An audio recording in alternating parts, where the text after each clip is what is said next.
A very good morning, all of you.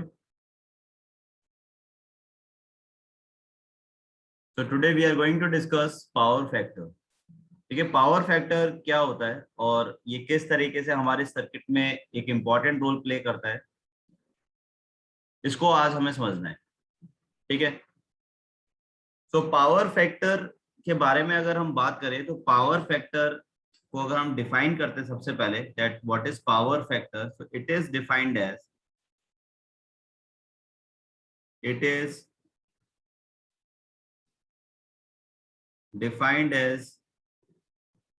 the ratio of true power, the ratio of true power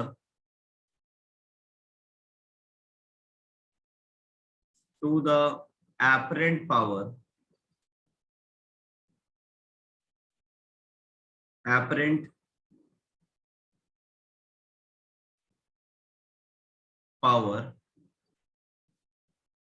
in a given circuit. In a given circuit is known as power factor. इसको हम क्या बोलेंगे? Power factor. तो power factor is basically cos phi. तो cos phi is equal to true power divided by apparent power. Now what is apparent power? So what is apparent power? देखिए, apparent power is a virtual power. ठीक है, apparent power क्या हो जाएगा? एक virtual power हो जाएगा। जैसे कि आपको याद होगा, वर्चुअल वर्ड जब मैं यूज करता हूं तो वो है root mean square value, RMS power. ठीक है, तो एपरेंट कह लीजिए, इसे वर्चुअल कह लीजिए, या इसको आरएमएस पावर कह लीजिए, एक ही बात है। विच इज नॉट ट्रू,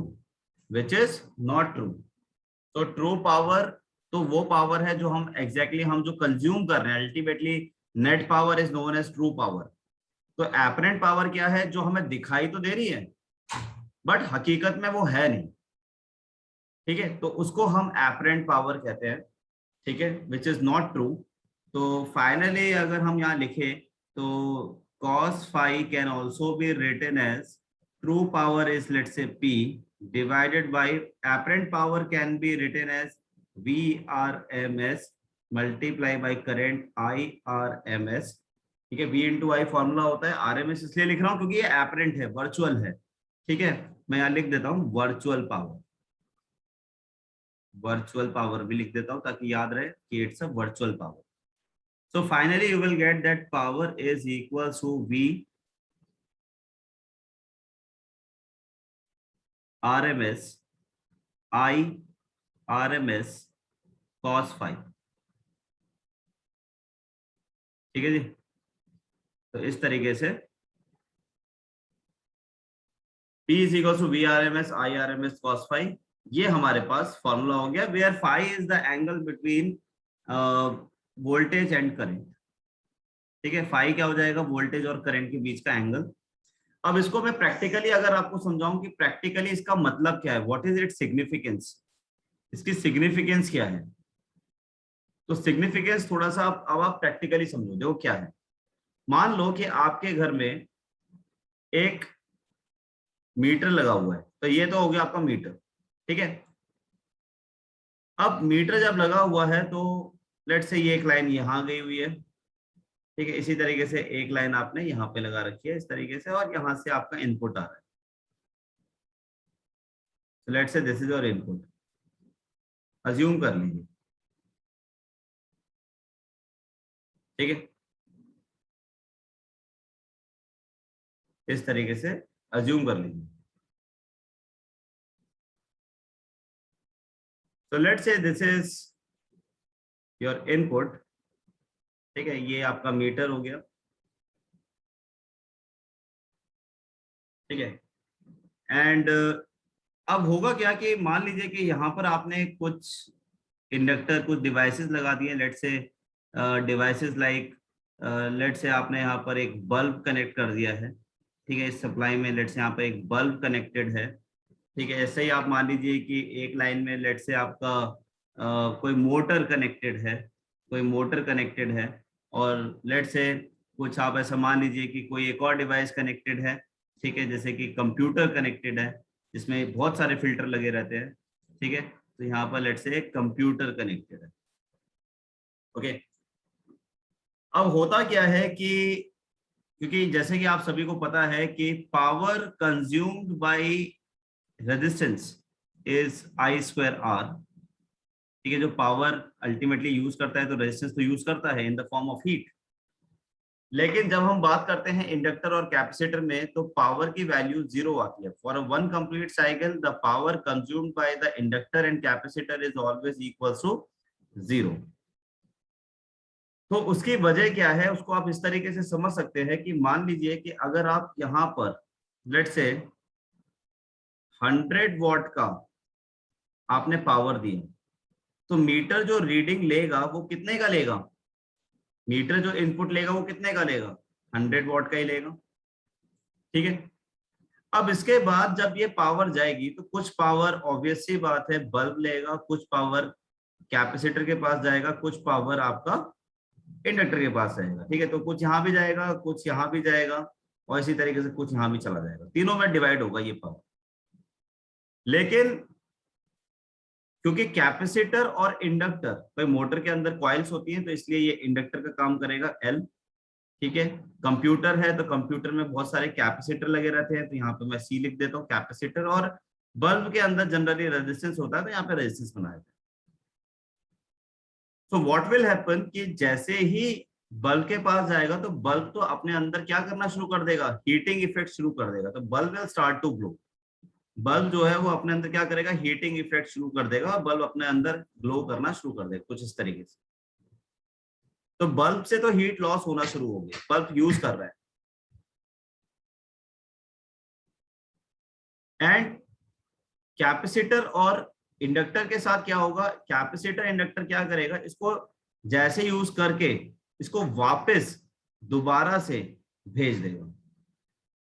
यानी दोबारा से कहां भेज देगा? जहां से ये पावर आई थी। लेकिन हमारा जो मीटर होता है वो मीटर पूरा सर्किट में कंज्यूम का ही, यानी जितना एंटर करता है उसको रीड करता है, जो जितना बाहर जा रहा है उसको रीड नहीं करता है। इसका मतलब ये हो गया कि आप ऐसा समझ सकते हैं कि मान लीजिए कि 100 वॉट आया, ठीक है, और ऐसा समझ लीजिए कि लेट से 60 वॉट की एनर्जी आपने यहां यूज कर ली और 20 वॉट यहाँ पर था और 20 वॉट यहाँ पर था, तो ये 20 वॉट जो है ये वापस चला गया जहां से इनपुट से आया था, ये वहां चला गया पावर स्टेशन में वापस भेज दिया। तो अल्टीमेटली आपने यूज कितना किया? 60 वॉट। बिल पे आपने कितना किया? 100 वॉट। ठीक है, तो what is true value? True value क्या रही? ट्रू वैल्यू रही 60 वॉट, क्योंकि आपने 60 वॉट यूज किया, ट्रू। लेकिन आया कितना था?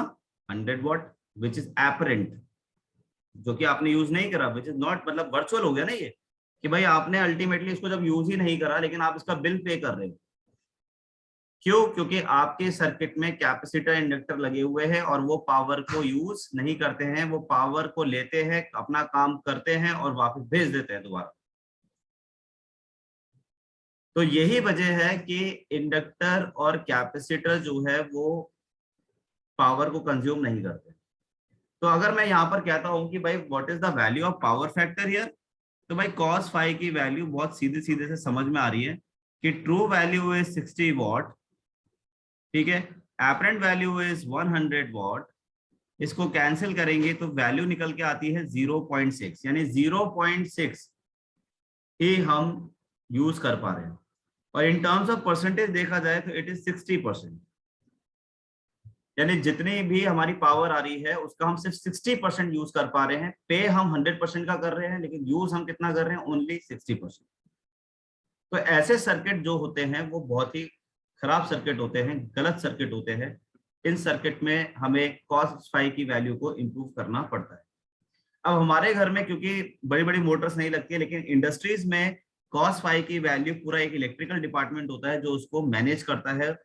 ठीक है, उसमें cos फाई की वैल्यू जनरली जो मिलेगी आपको वो 0.85 से लेकर 0.9 तक वेरी करती है। और cos फाई की वैल्यू अगर सबसे बेस्ट अगर मैं बोलता हूं तो cos फाई की वैल्यू बेस्ट हो जाएगी 1 से ऊपर नहीं जा सकती, 1 will be the final value. और अगर आपने 1 अचीव कर लिया तो इसका मतलब क्या है, दैट मीन्स 100%। और 100% का मतलब है कि 100 वॉट की पावर आई और आपने 100 वॉट ही आपने क्या करा, उसको यूटिलाइज कर लिया। तो बिल्कुल अच्छा सर्किट है, ऐसा सर्किट हम कंसिडर करते हैं। ठीक है तनिषा, क्लियर है? बताइए इसमें एनी डाउट?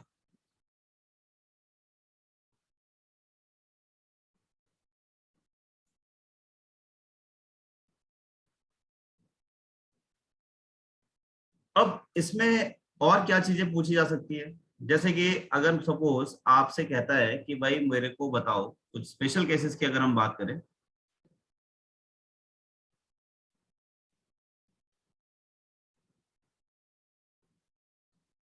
तो फर्स्ट आता है फॉर रेजिस्टेंस। तो रेजिस्टेंस के केस में मान लीजिए एक प्योर रेजिस्टिव सर्किट है, तो उसके अंदर कितनी पावर रहेगी, तो रेजिस्टेंस के अंदर क्योंकि वोल्टेज और करंट सेम डायरेक्शन में फ्लो करते हैं, ठीक है, voltage and current same direction में फ्लो करते हैं, इसलिए फाई की वैल्यू हो जाएगी 0। तो पावर जो हो जाएगा V R M S I R M S cos phi, और फाई की वैल्यू को सब्स्टिट्यूट करेंगे तो ये हो जाएगा V R M S cos zero की वैल्यू होती है 1। So P is equal to VRMS IRMS, ये मेरे पास वैल्यू है।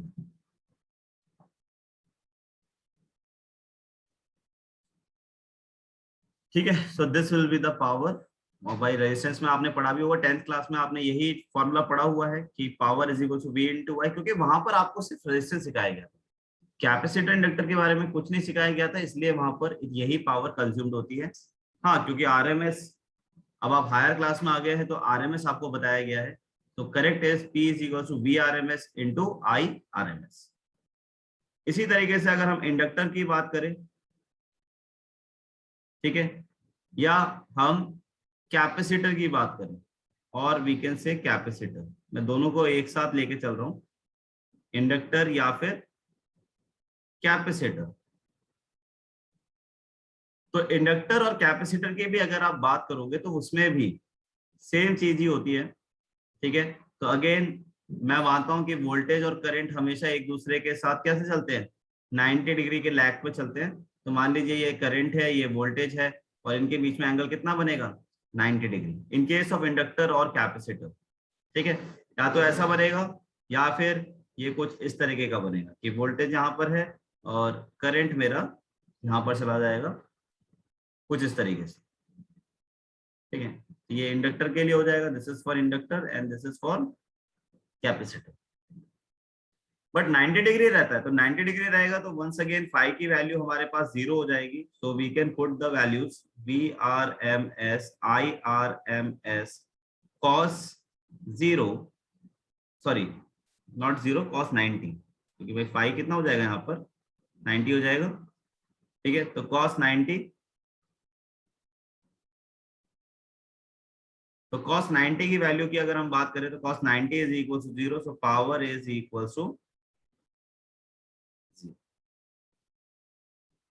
so the net power consumed by the inductor and capacitor over one complete cycle। देखिए ये जरूर ध्यान रखना कि ये हम बात कर रहे हैं for one complete cycle, one complete cycle. Half cycle के लिए कंज्यूम करता है, लेकिन कंप्लीट साइकिल में कंज्यूम नहीं करता है। ये कुछ इस तरीके से आप समझ सकते हैं कि मान लीजिए अगर आपका एक फुल साइकिल की बात करूं तो फुल साइकिल कुछ ऐसी होती है, यहाँ पर जाके कंप्लीट होती है एक फुल साइकिल। तो अगर पॉजिटिव साइकिल में मान लीजिए सर्किट के अंदर जा रहा है, तो नेगेटिव साइकिल में क्या होगा कि ये वापस मीटर की तरफ जाएगा। ठीक है, नेगेटिव साइकिल भाई, पॉजिटिव साइकिल आगे बढ़ा रहा है लेकिन नेगेटिव साइकिल इसको वापस अपनी पोजीशन पर भेज देता है, जिसकी वजह से net power consumed is always 0। चलिए बताइए, इसमें कोई डाउट, एनी डाउट?